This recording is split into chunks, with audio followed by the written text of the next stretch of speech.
Okay, hi everybody, and thank you for joining us today to talk about our third installment of the Disinformation in Society report from the Institute for Public Relations.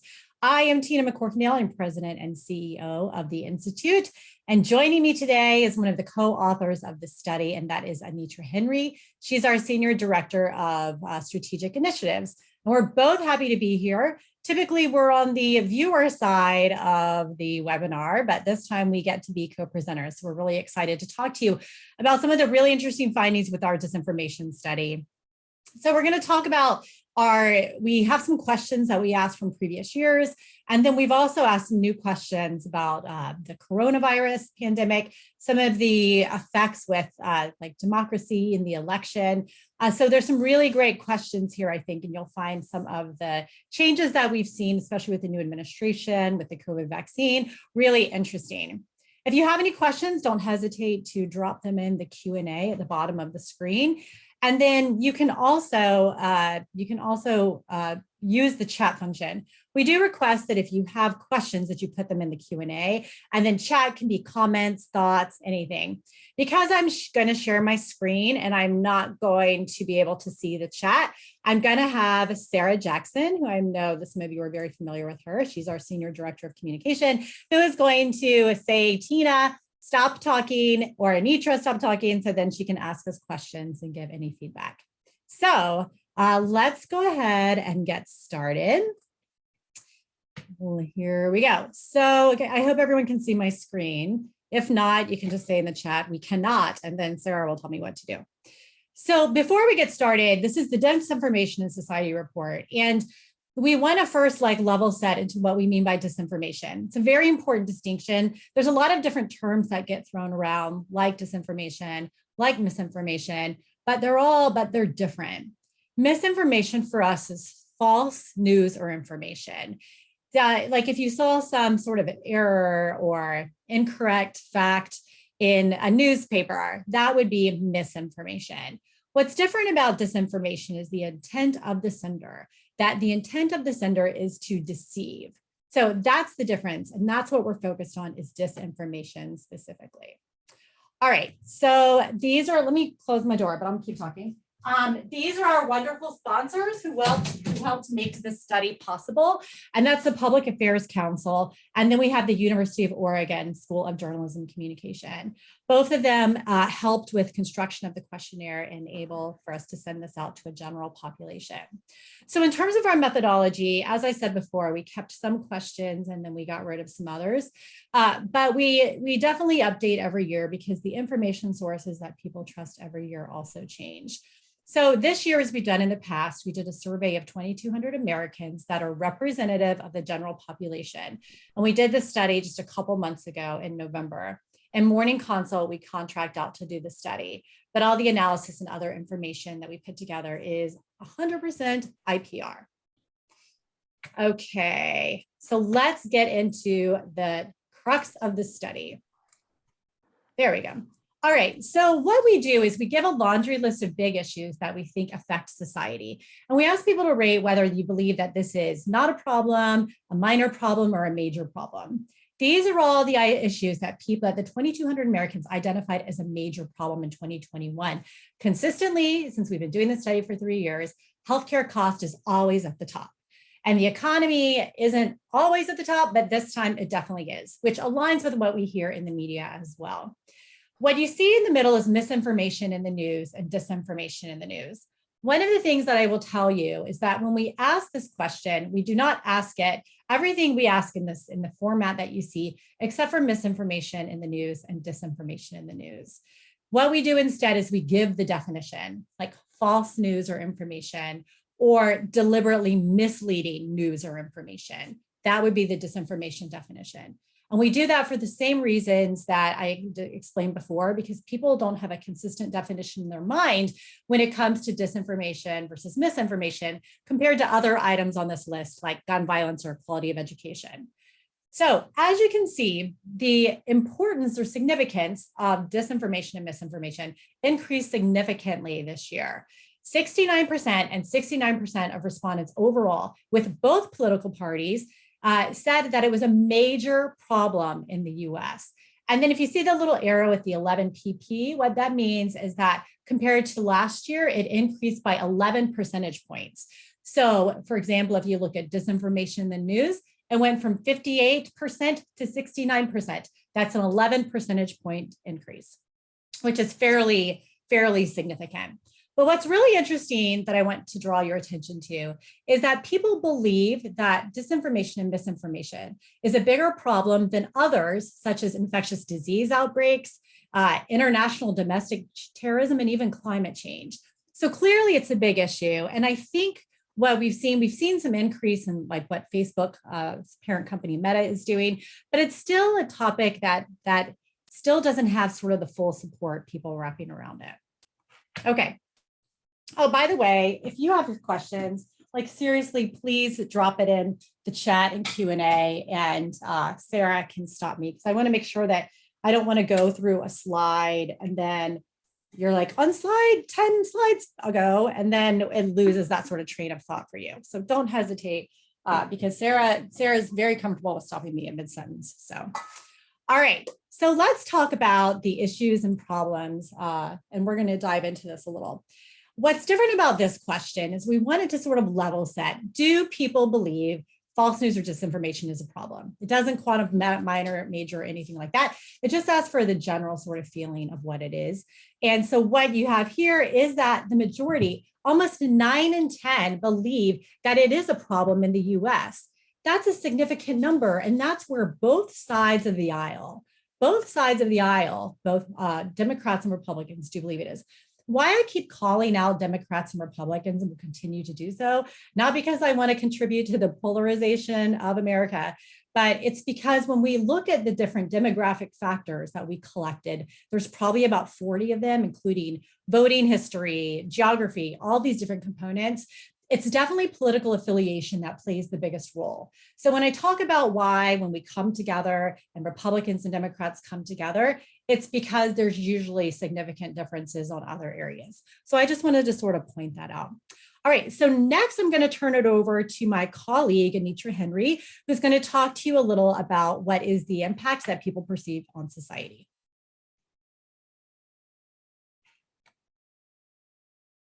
Apparently I'm muted. Sorry about that, but we are here. So with the impact of disinformation on society, so it's basically, so how do people perceive the impact of disinformation on democracy? 75% believe disinformation is a threat to our democracy, while 73% say it undermines the election process. And that's an increase it's up from 69% from last year. Only 6% or fewer disagree with these statements. 71% say disinformation increases the polarization of political parties. And now the differences between Republicans and Democrats was not large on this. So this is again one of those times where we're coming together to talk about disinformation and misinformation and how it's impacting you regardless of your political affiliation. And then the theme kind of continues. 63% say it infringes on human rights. Only 1 in 4 believe concerns about disinformation are exaggerated. Also, it's important to note that more than half, 52%, said encountering disinformation makes them feel anxious or stressed. And so there's definitely a concern and an undercurrent within American society about mental health. And Tina, I'm going to tag team with you here to talk a little bit about mental health. If we think about when this particular version of this study was done, our 3rd annual, and what other things were going on here, provided that we had COVID, also the Great Resignation is going on around this time. Definitely there's an undercurrent about people being more concerned about their mental health at this time. Tina, is there anything that you wanted to point out about mental health when we take a look at this study? I think you made some really good points, Anetra, with everything else happening in society. And I think a lot of that, whether it's disinformation or what you can see are the major issues, or even just the polarization of parties,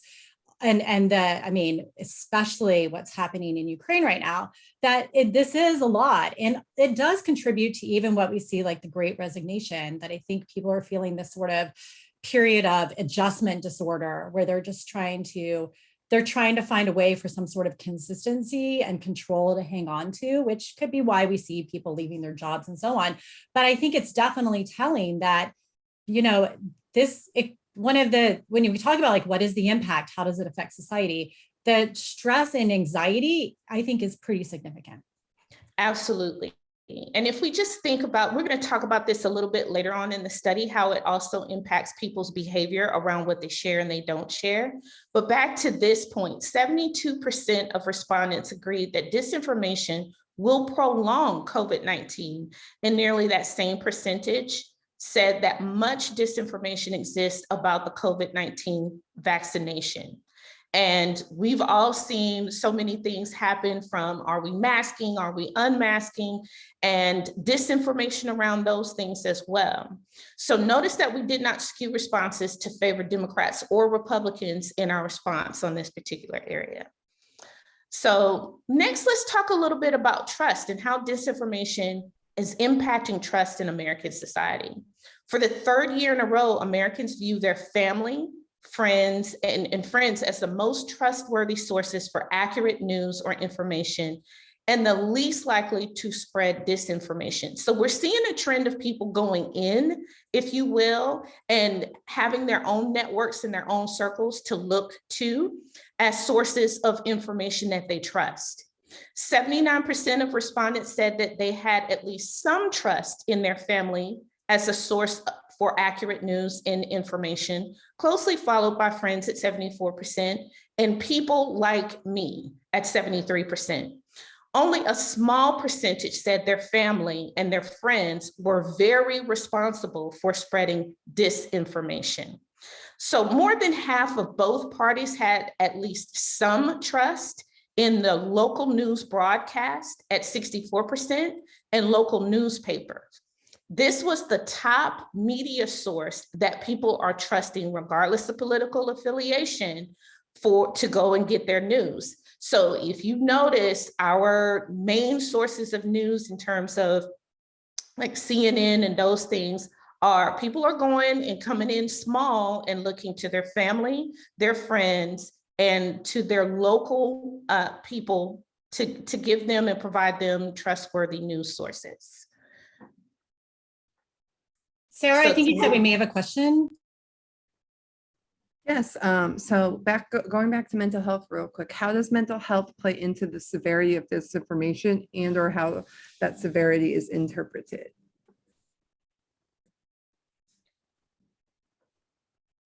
So, Sarah, can you repeat that question for me one time? I think I missed part of it.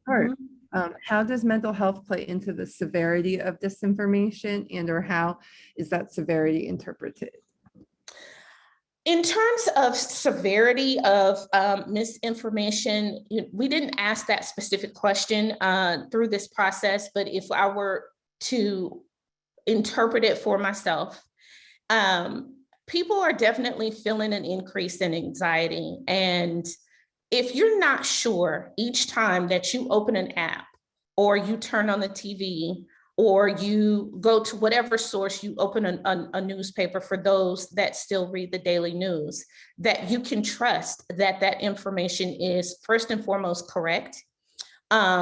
If you are unsure if there is a slant to it that is written in a way where there's something that is omitted or something that is added to make you have a certain response, I think that's the bulk of what people are feeling, and they're not sure who they can trust when they're going to these outside sources. And so what's happening is people are going inside and they're looking to people like themselves, which are typically identified as family and friends, to provide their news. And what news should be is factual.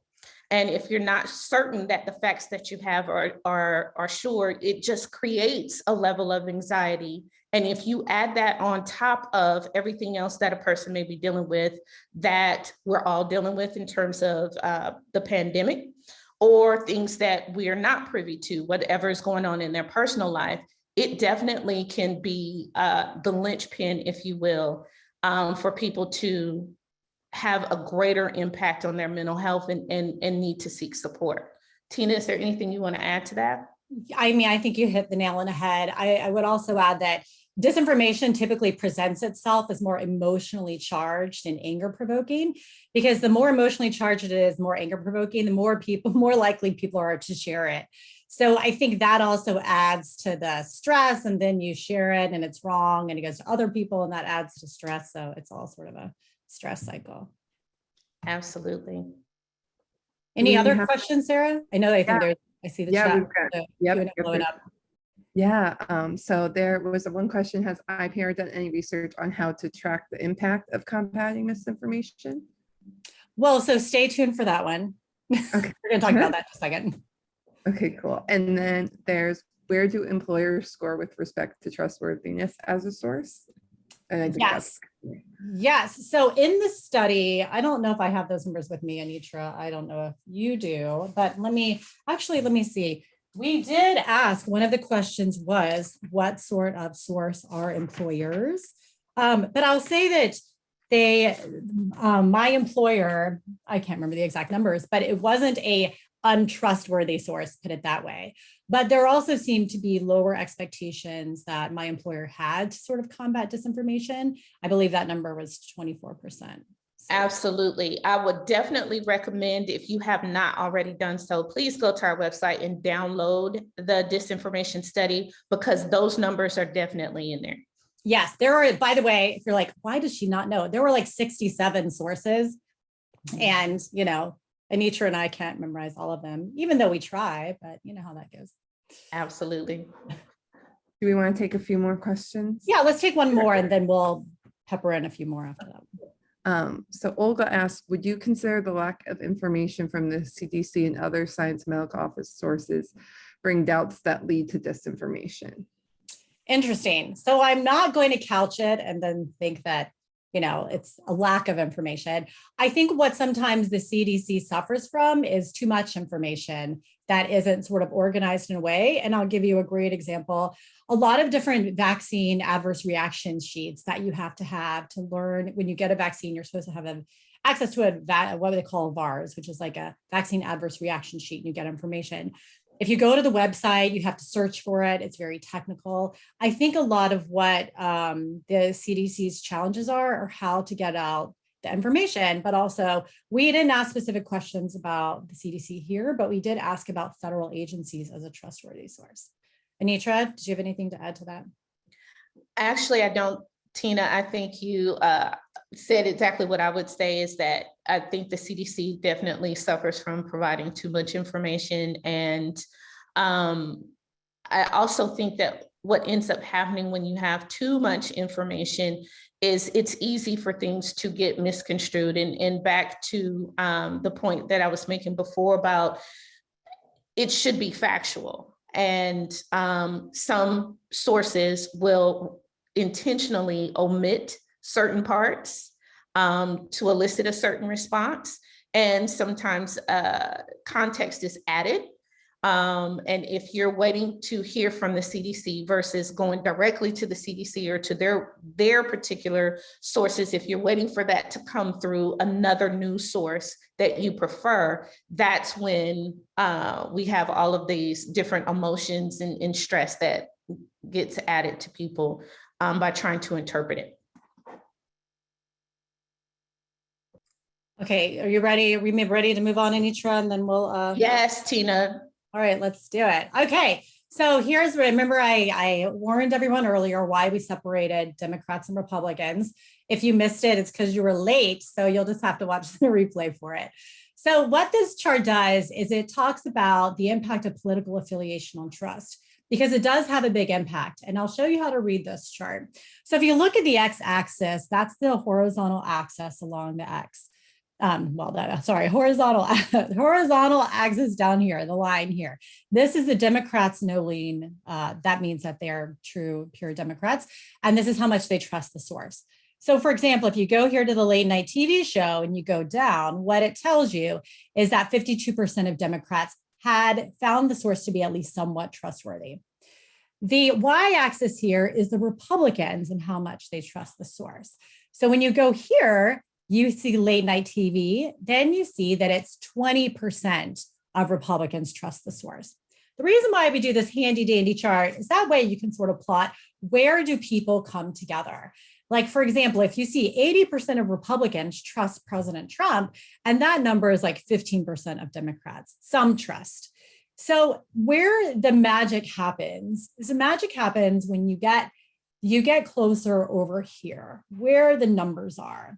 And what you can see where Republicans and Democrats come together. Oh, by the way, these are not, you can notice it doesn't have family, friends, my employer. These are really like media sources, general sources of information. We didn't include businesses on here or anything, but Anetra and I co-authored an article that will be published that looks at businesses and colleges and universities and journalists in more detail, so you can see them plugged in. For example, colleges and universities, 70% Democrats trust colleges and universities versus less than 40% for Republicans. But where the two sides really come together is right here, local newspapers and local TV news. This is really significant, and Anetra mentioned it in the previous slide, because that's what you want to find. You want to find where is that sweet spot where both Republicans and Democrats will say, you know what, I trust these sources. One of the challenges, though, when you look at this and when you see what's happening, and we talked about this in last year's study, is that since in the past 15 years, 1,800 communities that had a local news outlet in 2004 do not have one from 2 years ago. 1,800 communities. So you have these local news sources that are gone. They're either kaput or they've been wrapped up in some sort of regional. Or what they've done is they've created a daily newspaper and turned it into like, a weekly. And we call these areas the weekly newspapers, that we call them like ghost newspapers, because they're like a little ethereal, but a shell of their former selves. And then we also call these areas that are without news a news desert. And this is problematic because this is the trusted sources. Because as you know, if you ask your CEO, where do you want to get published? Very few, and they do want the local news, but they're like, oh, the New York Times, the Wall Street Journal, all these big pubs. But if you look at that and you look at this, well, that may be a trusted source for many Democrats. That's not necessarily a trusted source for Republicans, right? And so you see that some of these news sources have anywhere from like a 37 percentage point to like a 43 percentage point difference between the political parties. Where that flips around with mainstream media, as you could probably guess, is Fox News, that only 30% of Democrats have some trust in Fox News, whereas 1% of Republicans do. So that's a really important distinction that we need to make. All right. So we also asked about who do you think is most responsible for spreading disinformation? Facebook was, again, one of the big offenders, along with politicians. As you can see, we asked the Russian government and Chinese government. This was in November. I mean, I'm sure if you asked that today, it would be a much higher number. But if you go through, you see that sources spreading disinformation are politicians, governments, even you see marketers and advertisers out there at 61%. And then you see us as PR professionals at the 58% mark. So, and then federal agencies, the CDC is there at 58%. Now, when we said federal agencies, we did give in parentheses for a lot of these. We did say federal agencies, example, the Centers for Disease Control and Protection. So we did say, in case people did not know what a agency was. And you can see also major companies and corporations there at 57%. So then we also asked questions about combating disinformation. And we gave 34 sources of who should be responsible for combating disinformation. And the top was there. Look at this: government organizations and news organizations. That's at the top of more than nearly almost half of the responses. President Joe Biden's up there at 67%, and even through to PR professionals at 51%. Right. So that's really important, I think, for us. It's one of the first years that we've sort of bubbled to the top. And I know that people will argue, I haven't seen in the chat, maybe someone mentioned it, but does like an average American know what a PR person does too, right? Or what does a marketer or advertiser do, and those sort of things. So I know that's a challenge, and we've talked about that before as well. So then we had to say, okay, well, if these are the people responsible, then who should be actually combating it? I mean, who is doing a good job combating it? So here's who should be, let me show you again. who should combat it, and then how well are they actually doing. So you see here, who's doing a good job? People like me, of course, right? I'm doing such a good job. And you also see the local news. So what we also saw is that the local news that we saw were the most trusted sources were also believed to be the best at combating disinformation. And it goes all down the line. But then what happens, and what we do talk about in the study, is there's a big gap between who people perceive should be combating it and how well they're doing.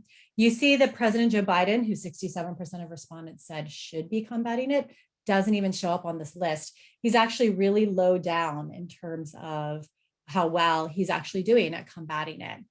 But if you also notice from this chart, government officials are absent and journalists are doing better than some of the others. But as far as what they are perceived to be, it's a big difference. Sarah, there are a couple of questions we can take, and then I'll turn it over to Anetra. Yeah, definitely. So one of the questions from Glenn Farah is, where does social media fit into all of this? So you kind of mentioned it, but. Yeah, I think for information sources, I mean, social media is definitely, people hold them. And what we did divide into different social media. We got into the combating disinfo, we did sort of bucket things together. Whereas in the part of the trust, we did scope out like Facebook, Twitter, Snapchat, TikTok, because they are different. And I think that's really important to note. And I'm glad you asked that question because, same thing with other studies that we may see on trust and what people are doing.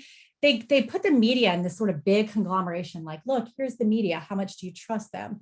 But media are so different. They're so disparate. It could be social media. It could be the New York Times versus Fox News. It could be like a LinkedIn versus Twitter. So you have to parcel those out instead of just like having this general category. So we did the same thing with social media.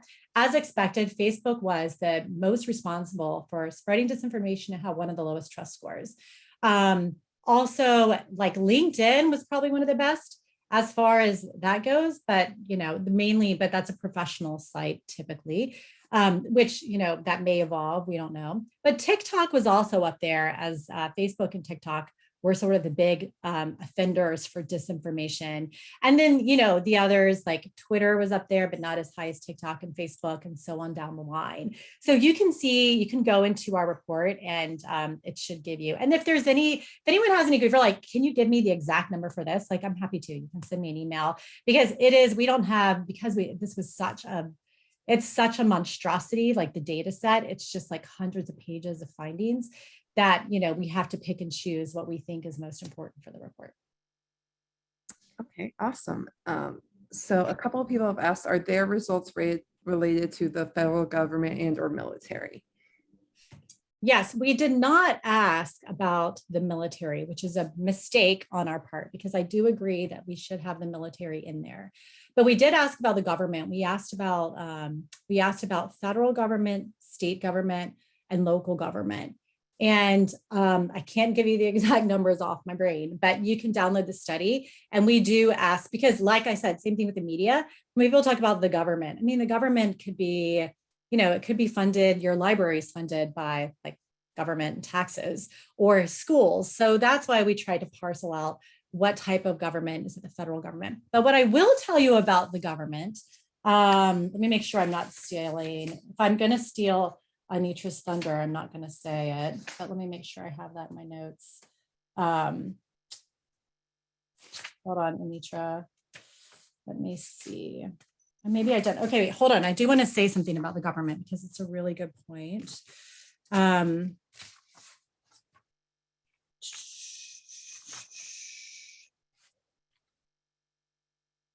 Okay, that with sort of, and I think she may have pointed it out too, we did see a shift in the government. With the new presidential administration, we did see a shift in government, the level of trust we have. With the new presidential administration, trust of Democrats and business sources like CEOs, companies, did rise this year, while Republican trust stayed fairly consistent. Democrats trusted in the federal government more than they did in previous years, and the Republican trust in the federal government went down. It fell significantly. So what we did see is that overall political affiliation and the election played a big role in what we saw as people perceiving trust in government. Tina, I did want to add something to the question about social media. One of the channels of social media that stood out to me that I was actually surprised to see the result on trust was YouTube, because you pointed out that TikTok, which didn't surprise me, Facebook, Twitter, if you think about why people go there and some of the issues specifically surrounding TikTok over the last year to year and a half, it made sense. But YouTube basically being a lot of content generated by the users, scored really high on trust and doing a good job at combating disinformation. I'm so glad you mentioned YouTube, Anetra, because that's a really important source where people get information. So yes, Anetra, I think I kick it over to you. Absolutely. So we're going to talk about exposure to disinformation. So more than 2/3, which was 69% of respondents, report seeing news or information that misrepresents reality at least once a week. And over 1/3, which was 38%, see it every day or almost every day. The good news is that is down from 74% and 49%. It's down from 74% and 49% respectively. Also, nearly 4 in 5 Americans feel at least somewhat confident in their ability to recognize news or information that misrepresents reality or is false, while 12% remain not very confident. So again, back to the trust factor, when people are thinking about who they trust, they're even trusting themselves. They're feeling more confident that they have the ability to recognize when something is fake, false, or misinformation or disinformation, which is great. The number of Americans who said they often or always go to other websites or media sources to check whether the news or information that they are reading is true or accurate fell from 47% in 2019 to 38% in 2021. 37% sometimes go to other sources, while 19% rarely or never check alternative sources, which I find quite interesting. Fewer respondents shared news or public information with others on their social media networks. And this is what I was referencing earlier. Over half, which is 52% of Americans, said that they rarely or never share news on their social media, compared to 47% in 2020. Only 12% said that they share news and public information every day or almost every day on their social media channels. Now, when we look at the reasons they said that they want to do this, this was also very interesting. I think we need to go back one when it talks about why they chose not to share the information. It goes back to, a lot of them feel like they don't want to start an argument with their friends and family if they, or be in essence held accountable for sharing disinformation. Others feel like, the highest percentage of them feel like 34%, it's nobody's business what news or information they consume, which is also really interesting. So to compare and contrast those, 34% don't want to share because they feel like it's no one's business, but 31% of them don't want to start an argument with friends or followers. So they don't want to be held accountable. And I can imagine that's a bit stressful to start an argument with friends and family on Facebook or whichever their social media channel of choice would be. So those who said that they that we just talked about, that concerning disinformation also has an impact on behaviors of Americans and how they consume news. 4 out of 10 said they avoid watching or listening to the news because of the amount of disinformation. Additionally, 30% said that they are they're more likely to read sources outside of the US because of the amount of disinformation in the United States. And that is definitely an outstanding, an amazing tidbit of information that was shared with us. Tina, is there anything you would like to add to these? I think that was great. Wonderful. Are there any questions, Sarah, before we move on into what organizations can do? Yeah, let me see specifically what organizations can do. A lot of questions about just the sources in general. So we could probably Okay. do those. Yeah. Yeah, we'll wrap this up and then we'll stop sharing and we'll do some question tackling. Anetra, if you're up for it. All right, awesome. Do it. All right. So what we wanted to do is sort of prescribe what organizations can do to make a difference and stop spread and hopefully combat disinformation. We think it's one of these areas where companies aren't necessarily giving resources to really stop disinformation. Usually when you hear what companies do is they'll either like pull ads or like say, we're not going to advertise in this place. But there's a lot more that we can proactively do. What I will tell you is that when we talked about who should be responsible for combating disinformation, and we gave that whole laundry list of sources, not one person escaped scrutiny.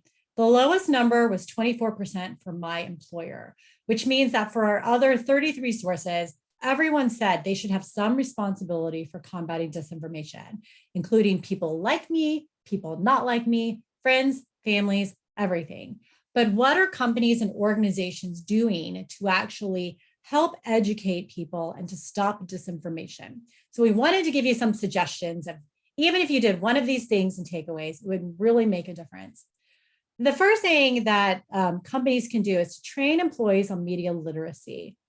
Media literacy isn't that you have really smart people who are media literate, and then people who are not as smart aren't media literate. Media literacy deficiencies can affect all of us. If you've ever played one of those games where they're like spot the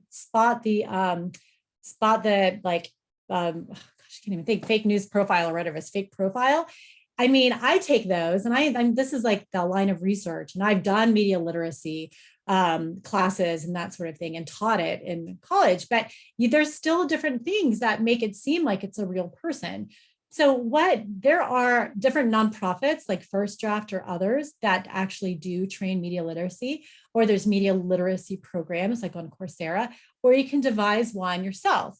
But training employees on media literacy makes them better consumers of information for society, but they also become better consumers of your information. And that's really important. It can have benefits not just for society, but for your organization as well. So when you have employees who may encounter fake news, I don't like that term fake news, and I apologize for using it, but I'm going to use it. Fake news about healthcare or fake news about whatever's happening out there, then they can become better consumers of it. And it actually in the long run would make your job easier. So the next is to review the ad portfolio. And this is really important because, even I saw some articles about Russia, Ukraine, and disinformation and all sorts of other things. When they asked some companies if they had ties to Russia, one of them in particular, one of a major consultancy said, I don't think we have any. Like, it was very couchy. Well, it's the same thing with this. Like, reviewing your ad portfolio and where you're promoting and advertising, including on Google. There was a really great study that we featured in last year's disinformation study about it's like 25, just enormous amounts of money every year that people spend on disinformation sites that work against their interest.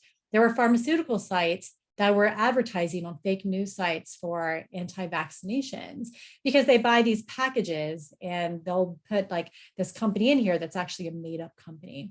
So it's really important to do a real strong deep dive into where that happens. And there's like Adfontes Media that has a media bias chart. So, you want to stay away from the places that are on the tails of the spectrum. The other thing is be an employee information resource. When we ask people, like, what are the trusted sources, make your company and organization a trusted source for information. That way, when employees have questions, that they can turn to you for information. The next is support local journalism. We saw that is where Republicans and Democrats come together. So you can buy subscriptions for your employees to journalists, to local newspapers, and then fund ads in local newspapers. And it does take a lot of work, but you'll have to do some sort of just very intense push and making sure, and it will take a lot of work, but I think it's really important. Then there's also pro-journalism state and congressional bills that help support journalists because those local news sources are important sources of information. All right. Also, another thing is to support the organizations and nonprofits, including fact checkers like Snopes and other organizations who, like the federal government check sites and all these, like support them as well, because that helps make a more educated society and your employers and customers as well. I forgot about consumers. I forgot to mention them. I forget about them, but they're really important.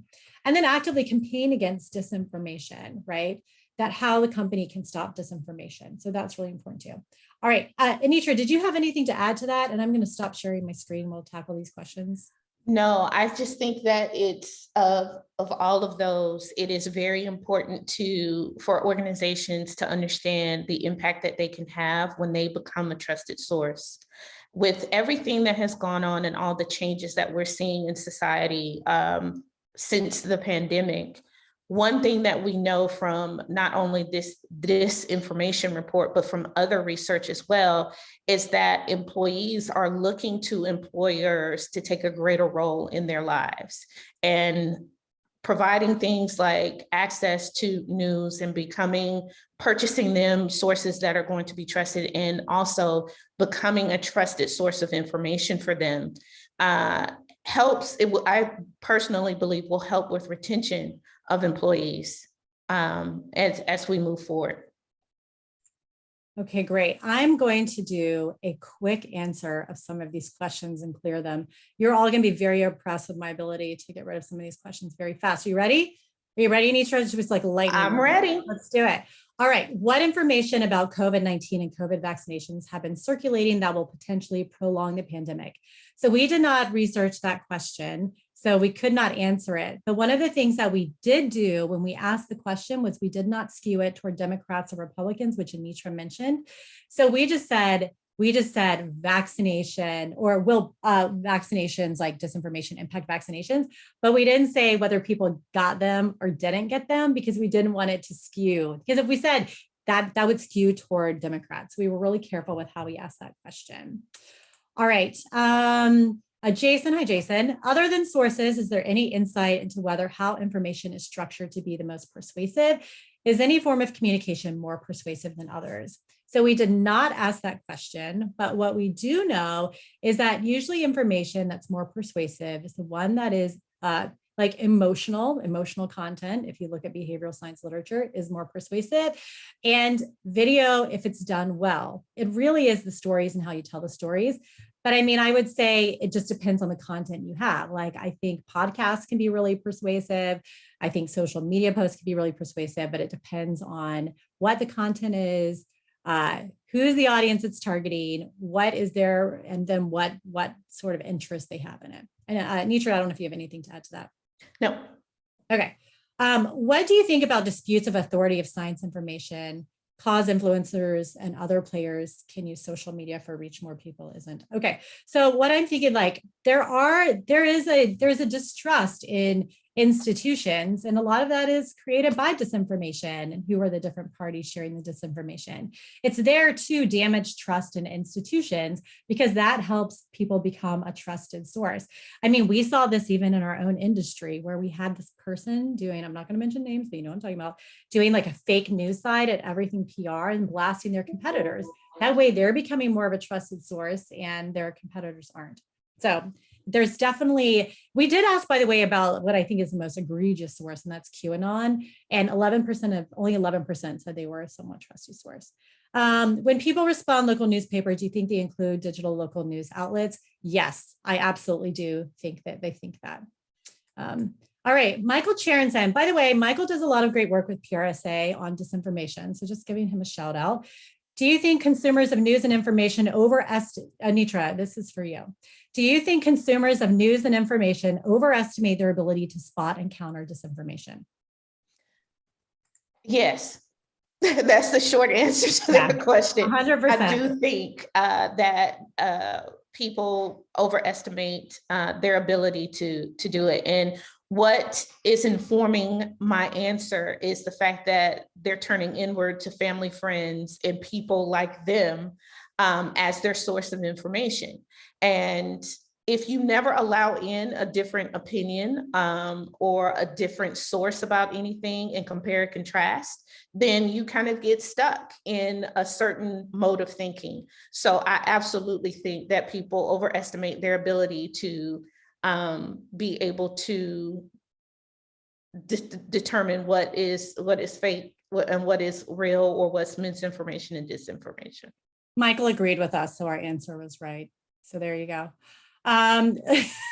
Let's, Elizabeth Hurst, what does the high level of trust in family, friends, and people like me tell you about the societal effects of information bubbles and closed circles? It tells you exactly that the ones we trust are the ones that already agree with us. And we see that in a lot of literature, whether it's literature on, Leon Festinger in the cognitive dissonance theory talked about selective exposure, right?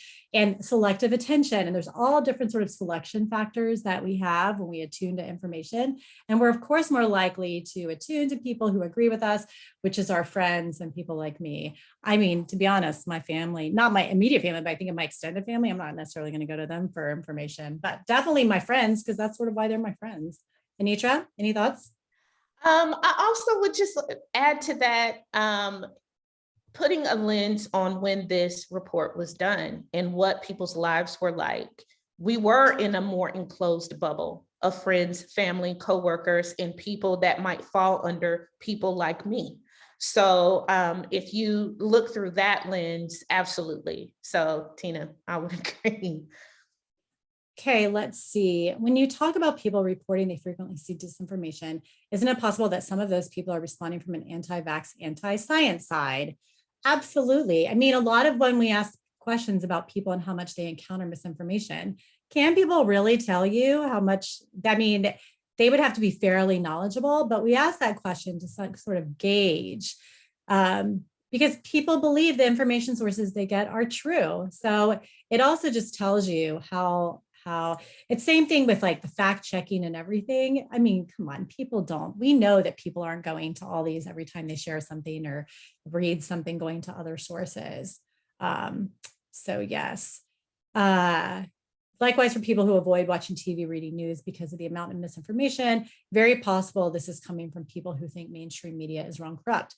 Yes, because this is representative of Americans. Like this is representative of Americans. And when we look at people who think mainstream media is corrupt, and you can see with the trustworthiness of sources where people fall on the spectrum, we know that Republicans are more likely to distrust mainstream media, right? And by the way, like when we did this study, and what's very important to us is that we take a very objective lens to this.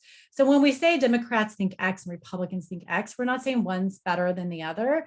But we just want to make it very clear that this is like when I say that Republicans are less likely to trust mainstream, that's not like, that's what we found in our results. But it is really important because this is where the differences in perceptions come. Someone asked about media literacy, and we should put a list of resources and stuff on there. Okay, so Michael Gerrans, and Michael is putting us on the quiz. Michael, I see you. I can't see you, but I know you're there. He says, for those who are new to the topic, can you explain inoculation and pre-bunking? So inoculation and pre-bunking are two strategies that are used for preventing disinformation. And that would probably be a good one for us to add to our list. So inoculation first, and what inoculation theory does, it's very similar to what a vaccination is. We try to inoculate you against disinformation. One of the areas that we've seen this done is climate change research. So here's Anetra, you're going to be my example. So Anetra I'm at an organization and I'm doing research, and I really want Anetra to change her behavior in X. She leaves her lights on. We need to change that she leaves her lights on. So what I want to do is I know that she may encounter, I have a new product or service, and I know that she may encounter when I release it some disinformation. This is really, I'm sorry, my example is really bad, but I'll get to the point. But what it does to inoculate is that I tell Anetra, look, you're going to have some, actually, let me revise this, pretend like you work for me, Anetra, which actually we do work together. So, and I say, Anetra, there's going to be a lot of climate change research that's coming out. And I just want to tell you that there's going to be some looking at the green premiums and what companies can do. I'm just going to tell you there's a lot of misinformation in this area. So I would just make sure you double check your sources. That's inoculating people, that they expect that there's misinformation coming down the pipeline. When you have inoculation, it's very hard to predict what that sort of misinformation or disinformation is going to be. But if you tell people and prepare them that there will be misinformation about this topic, they're more aware of it and more critical of the sources that come to them. And that also goes in line with the pre-bunking, where you sort of pre-bunk and you prepare people for misinformation or disinformation that comes down the line. One of the things I'll do a plug, because I love doing plugs, is that we have a study that we did since vaccination COVID is a topic that we did released last year. And it was about Communicator's Guide to Vaccination. And we talk about some of those strategies of getting people to adhere to information into that. So there's all sorts of different models. There's all sorts of different biases. Thank you, Michael. I appreciate that. So yes. Let's see. I think we have just a couple minutes, so I'm just going through to see. I don't know, Anetra, if you see any questions that I'm whittling these down. Hold on. Okay, Elizabeth also said you've referred to consumers of news. If people treat news as a consumer product, are they not likely? So when we talk about consumers of news, we just mean people who read the news. But yes, we did not ask anything if people are willing to pay for news. We do know from the research that people are, there's other research that does say that there are people who are willing to pay for news subscriptions. And as we can see from increases in news subscriptions like to the New York Times and the Washington Post, that there are different organizations that are seeing increases in the subscriptions. It's just a matter of like behavioral change or something. So we live in a world where people are very steadfast in their beliefs, and sharing information that combats what they believe can cause them to just dig in their heels. Yes, and by the way, we call this, there's a theory for this, but a lot of it is like a boomerang effect, that sometimes when you push information on people that doesn't align with their beliefs, it actually strengthens their beliefs, which could be disinformation. But how can we as PR professionals measure the impact we have on changing minds and behaviors when combating misinformation? I'll give my opinion and then kick it over to Anetra. I mean, you would actually measure it. You could do easy metrics of doing surveys of your audience, employees, whatever it is, to see what is their belief and what strategies do actually change. So what Michael mentioned with the pre-bunking or inoculation theory, you could actually test that out. What sort of information that you provided to them, or what sort of ways did you present that information? And then what was the impact? Did it move the needle of change? And that could help you prepare strategies in advance. It's like message A/B testing, but looking at attitudes and beliefs. Same thing with what we see, like people's willingness to get vaccinated, right? If you would sort of ask that question and track it over time, it does change, but there's always going to be this sort of hardcore, maybe silent minority, sometimes not a silent minority, which we call the hardcore. And if you look at spiral of silence theory, that you may not be able to persuade them, but you do have others, the wait and sees, that are a little more easy to persuade. Anetra, I'll stop. I feel like I'm like, blah, blah, blah. Anetra. No, Tina, I think you're right on the money with this, and I really don't have anything of value to add because she just, did such a great job with it. But are there any other questions? Gosh, you know what? I'm so proud of us. I feel like we've done such a good job. We have like 1 minute. So major examples of organizations doing this already. How do you know what is misinformation? Can you give us an instance? All this stuff. I mean, so yeah, there are organizations who combat it. They do it very internally. I would say, I'm trying to think who would be, I don't know, Anetra, I have nothing that comes to mind. That's not a way to end. I know.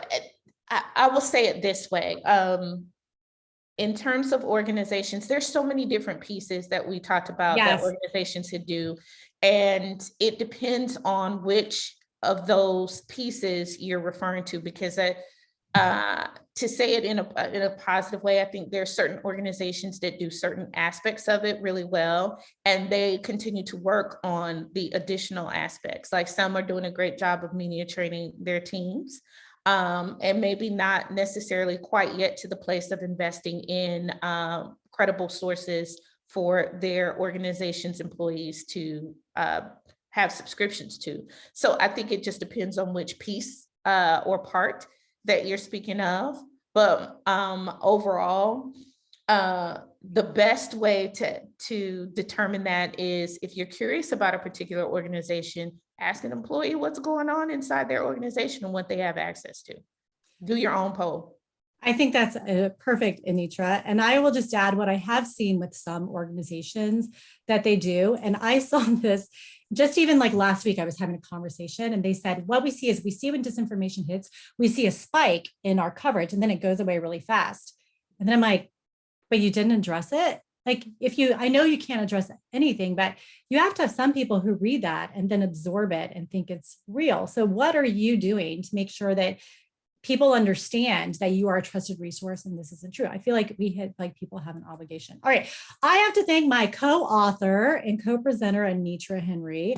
As always, she's amazing. But I wanted to thank you all for joining us today and asking us really great questions. And I hope that you found this helpful. Download the study. We're here if you need anything. And I want to just plug our next IPR webinar, which is on effective research-based strategies to overcome burnout and elevate your mental health on March 21st. And that features our experts, Dr. Laura Lemon from the University of Alabama, Dr. Patrick Thielen, who's the chief research editor of our Organizational Communication Research Center, and our amazing, brilliant trustee, Emily Graham, who's the Chief Equity and Impact Officer for Omnicom. Thank you all for joining us and have a wonderful Monday.